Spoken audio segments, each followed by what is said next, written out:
Olá pessoal, seja todo muito bem-vindo ao canal para mais um vídeo. E nós estamos aqui dando início à nossa resenha de animes. É uma playlist que eu já queria fazer há muito tempo, desde o início, antes do canal ser criado, já estava na minha cabeça que eu queria fazer essa resenha de animes. Só que assim eu não fiz. Porém, agora tá aqui. Vamos falando, logicamente, do grandioso, maravilhoso Demon Slayer, Kimetsu no Yaiba, né? E nós estamos na terceira temporada, tem time dele nos cinemas, tem episódios saindo semanalmente pela Crunchyroll aqui no Brasil. E para quem não conhece a história do Tanjiro e toda a sua trajetória de vida, eu vou dar um resumo bem breve assim para depois falar sobre a terceira temporada. Então o Tanjiro, ele é um japonês que mora na parte gelada do Japão. E num inverno bem rigoroso, ele chega em casa e encontra toda a família morta por Onis, menos sua irmã mais nova, a Inesco, e que ele consegue prender a boca dela e assim evitando que ela mordesse outras pessoas e transformar as pessoas em demônios também. Então ela nunca comeu ninguém, se alimentou de um outro ser humano, sabe? Assim manteve a transformação dela mais em equilíbrio, porque a partir do momento que ela não fosse aquele tipo de vampiro, sabe? A partir do momento que ela se alimentasse do ser humano, provasse do sangue humano, assim, ela não teria mais nenhum tipo de freio e ela ia ficar descontrolada, porque quando você vira um Oni, um demônio, a pessoa fica comendo, matando geral. Aí, a partir do momento que ele vai evoluindo, que a evolução tem base de. Tem dois tipos de evoluções no desenho. Que é, primeiro é aquele que se alimenta mais de pessoas, que vira um demônio meio que deformado, ou aquele que recebe o sangue do Muzan, que é o líder de todos os demônios, né? Que é o que cria todos os demônios. Ele, pela história, conta o primeiro demônio da história, na história do Japão. Então, se você recebe muito sangue do Muzan, você fica um Oni poderoso, já fica um Oni mais pro lado do humano. Uma coisa também que deixa claro que nessa história também os demônios não podem andar na luz do sol, eles morrem. Mas pelo que eu já observei nos alguns comentários falando de que pelo Muzan parece que ele consegue andar na luz do sol, mas nenhum outro consegue, não importa o quão forte ele seja, ele foge do sol porque vira pó assim na hora. Então ele pega a sua irmã e sabe que o Muzan é o criador dos demônios. E ele tem nessa jornada de que ele quer derrotar todos os demônios, mas principalmente o Muzan. O foco dele é derrotar o Muzan e fazer com que essa irmã volte a ser humana novamente. Assim ele entra para o grupo dos Hashiras, caçadores de demônios, e ele vai evoluindo. A princípio ele tem a respiração da água, mas ele tem segredos envolvendo ele, a família dele, o pai dele, por exemplo, que era um homem muito fraco de doenças ou assim. Porém, ele tinha a respiração do sol, que é a respiração mais importante de todas. A respiração do fogo, da água, do ar. E cada respiração você tem um tipo de ataque envolvendo a sua katana, que é a espada. Porém, a respiração do sol ela é a mais potente de todas, inclusive até para o Muzan tem quem tem essa respiração do sol. E o fato dele usar aquele brinco que em papel lá, isso é uma característica das pessoas que têm a capacidade de ter respiração do sol. E na terceira temporada, como de quem acompanhou o final da segunda, eles matam. Na temporada passada eles mataram o Gyutaro e Daki, que eram dois irmãos, eles eram um só Lua Superior.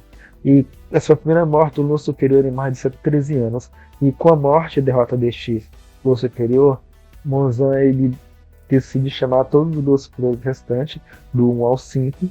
E aqui tem uma listinha para você para saber o nome deles, né? Primeiro, o do quinto ao primeiro, né? O primeiro é o Gyoko, que é um mais animadinho, né? E é o que fica, é um tipo super interessante, em que ele sai de um vaso, ele tem olhos no lugar da boca e boca no lugar dos olhos, ele tem onças pequenas, ele é bem animadinho, sabe? Bem brincalhão também.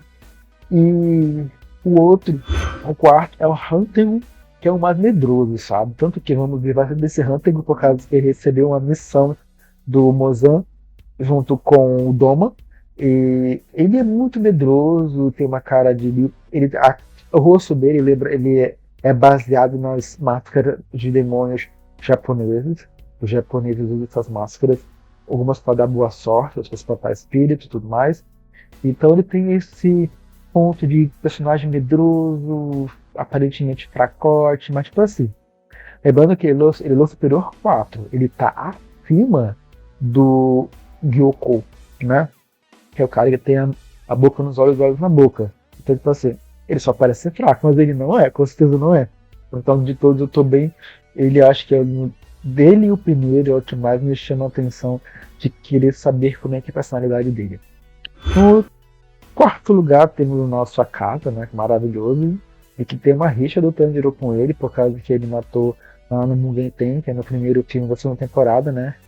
O Hashira do Fogo, que é o Kyojuro. E que ele é mais serão, mais brabo, sabe? E nós temos o segundo, que é o Doma, que é um personagem muito bonito, tá? Brincalhão, divertidíssimo também. E inclusive tem várias cenas em que o Akazu tem raiva do Doma, ele bate do Doma, tira pedaços da boca dele e tudo mais. Então são cenas bem sanguinárias, por causa de que ele tem uma certa inveja do Doma pelo fato do Doma ter se tornado um Oni depois dele e tornado um Lua Superior antes dele. Porque assim, o Doma é do Lua Superior 2. O primeiro incrível, maravilhoso e misterioso Kokushibo, né? Que ele tem 6 olhos na face. E o interessante do Kokushibo em relação aos Luas Superiores, qual é? Ele é o mais forte de todos, sem dúvida.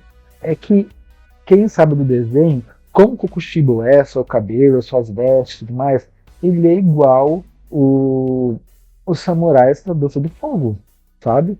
Da respiração do fogo, desculpa. Ele é igual os Hashira que fazem a respiração do fogo.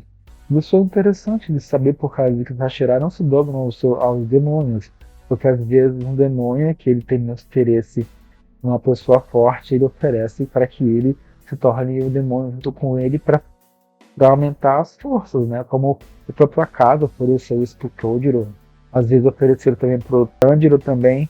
Então, um Hashira da respiração do fogo, que aceitou se tornar um demônio, eu tenho certeza que ele é. Por causa pelo cabelo dele, inclusive, só pode. Então parece flashback do passado que tem um personagem que aparentemente é o pai do Tanjiro, com um bebê que aparentemente é o Tanjiro na mão de um Hashira que viveu há 300 anos atrás.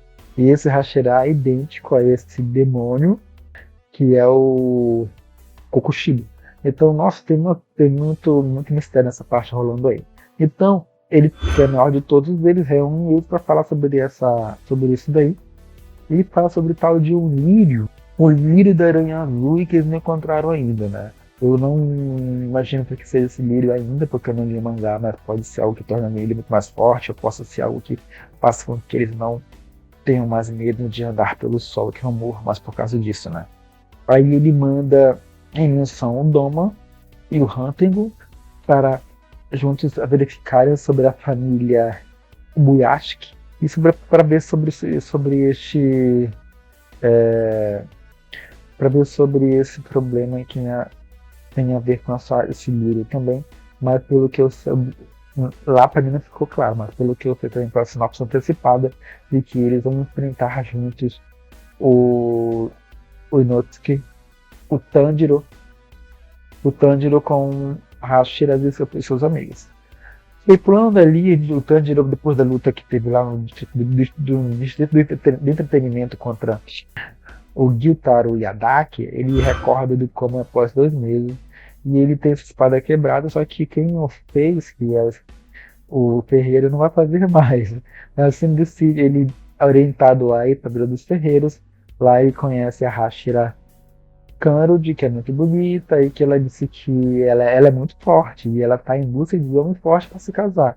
Isso me deixou me lembrar uma torcida de que ela não encontrou ainda, né? E dali, naquela própria Vila do Ferreiro, ele está em busca de quem faça espada para ele. E lá ele encontra um garoto que ele está sendo importunado por um Hashira, que tem uma chave em que ele tem um boneco lá que é idêntico a esse samurai que do sonho do Tanjiro, e também que pra mim é idêntico ao Kokushibo, né? Ele tem lá 6 braços, sabe? Por causa de que ele pergunta assim, por que ele tem 6 braços? Aí ele fala que por causa que 6 braços seria o suficiente para poder chegar mais perto da capacidade de ataque original do samurai que ele representa. O personagem esse boneco representa, viveu na era Sengoku há mais de 300 anos atrás. E ele é de uma tecnologia muito interessante, ao qual o garoto que guarda esse boneco na mão, ele não se sente capaz de replicar essa tecnologia. Por isso ele tomou muito cuidado com esse boneco, por causa que ele não consegue nem ter uma certa manutenção, consertar o boneco se ele tiver um certo tipo de danificação, e nem de criar um outro boneco semelhante a ele, por causa que o conhecimento que envolve a construção deste boneco é passado da geração da família dele. E o Tanjiro tenta fazer com que ele tenha capacidade, que ele acredite mais em si mesmo, como é costume se ver no desenho de animes, né? Após o Hashira ter pego a chave do garoto, ter quebrado uma das mãos do boneco, o Tanjiro começa a ter um treinamento muito forte com este boneco, após fazer amizade com seu criador, né?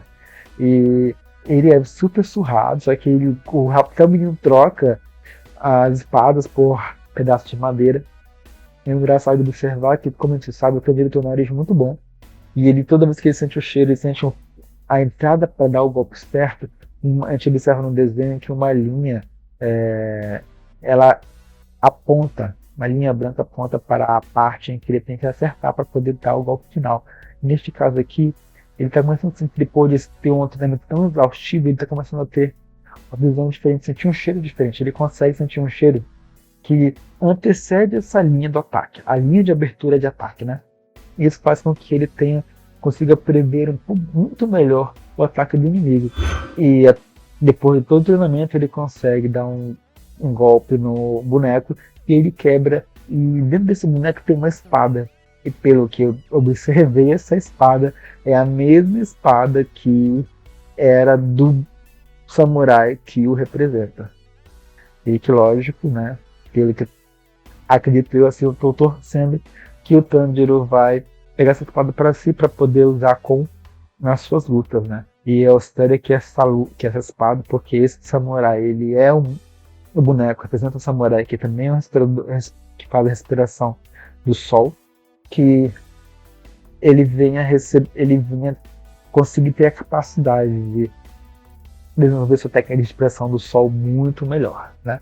Então é isso sobre o vídeo. Está saindo episódio novo agora, o terceiro episódio de Demon Slayer, mas só vai sair na semana que vem, tem todos os domingos agora. Vou dar uma pausa no momento sobre os livros, só que depois eu vou trazer a volta as resenhas de livros novamente para vocês. E tá aqui nessa estreia dos animes, espero que vocês venham gostar também. Eu tô falando de Demon Slayer quando tiver saindo os episódios. Depois disso eu vou começar a fazer uns especiais sobre Dragon Ball Z, One Piece, Naruto, sobre animes ou outros animes que estão mais hypados aí no momento, tá bom? Bem, se você gostou desse vídeo aqui, quer que chegue mais pessoas, só curtir, comentar e compartilhar. Se você chegou até aqui no canal e ainda não é um inscrito, considere tornar um inscrito também, tá bom?